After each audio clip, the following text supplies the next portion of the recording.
City traffic police और सूरत municipal corporation की कार्यवाही। सूरत के मान दरवाजा में दबाव कम करने के लिए कानूनी कार्यवाही। सड़क पर दबाव राहत अभियान किया शुरू। सड़क पर नो पार्किंग में खड़े वाहनों को जब्त करने की कार्यवाही की गई। सड़क पर दबाव दूर कर दोनों तरफ से सड़क खोल दिए गए। शहर में सभी इलाकों को पुलिस द्वारा चिन्हित किया जाएगा। बाद में दबाव हटा लेने में आ गया। दुकानों की छत की सीलिंग को भी दूर करने की कार्यवाही की जा रही है। आप देख रहे हो गुजरात इंडिया न्यूज चैनल के साथ एडिटर राजपूत सपना के साथ जुड़े रहे। सर, कई रीते ट्राफिक पुलिस द्वारा कामगीरी અને કેટલી અસર આવે છે?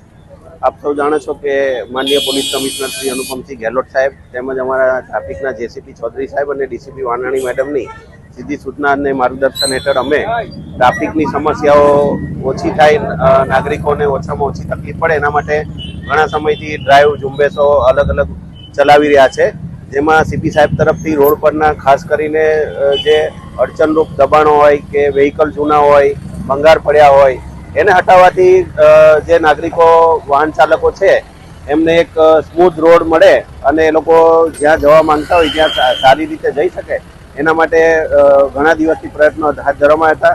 થોડા દિવસ પહેલા સીપી સાહેબ તરફથી સૂચના હતી કે માન દરવાજાથી ભાટેના તરફ જે રોડ જાય છે ત્યાં પુષ્કળ પ્રમાણમાં જૂના વેહિકલોનું દબાણ અને અલગ અલગ બીજા ભંગારના સામાનોનું પણ દબાણ છે। જો એ દૂર કરવામાં આવે તો નાગરિકોની તકલીફ વાહન ચાલકોની દૂર થાય એમ હોય છે, જેથી અમે સ્થાનિક પોલીસ, સલાબતપુરા પોલીસ, ત્યાંના સ્થાનિક ડીસીપી સાહેબ તેમજ અમારા કોર્પોરેશનના જે ઝોન લાગે છે એમના અધિકારીઓ સાથે ચર્ચા વિચારણા કરી આજ રોજ અમારે આ જે રોડ છે એનું તમામ દબાણો અને સાફ સફાઈનો એક કાર્યક્રમ હાથ ધરવામાં આવ્યો હતો, જેના કારણે આજે માન દરવાજાથી ભાટેના સુધીનો રોડ ક્લિયર કરવામાં આવ્યો છે।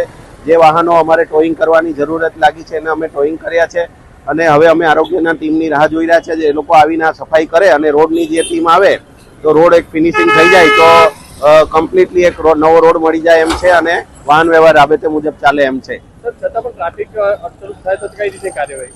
ટ્રાફિક અડચણરૂપમાં અમે અહીંયા કાયમી પોલીસનો પોઈન્ટ પણ એક મૂકવા માંગ્યા છે, જેથી કરીને રોજિંદા એના પર નજર રહે અને વાહન વ્યવહાર ચાલે છે કે કેમ, પ્લસ કે આ સફાઈ કામગીરીને રોડ બન્યા બાદ ફરીથી કોઈ દબાણો ચાલુ ના થઈ જાય એના માટે અમે એક અલાયદો પોઈન્ટ અહીંયા શરૂ કરવા માંગીએ છીએ।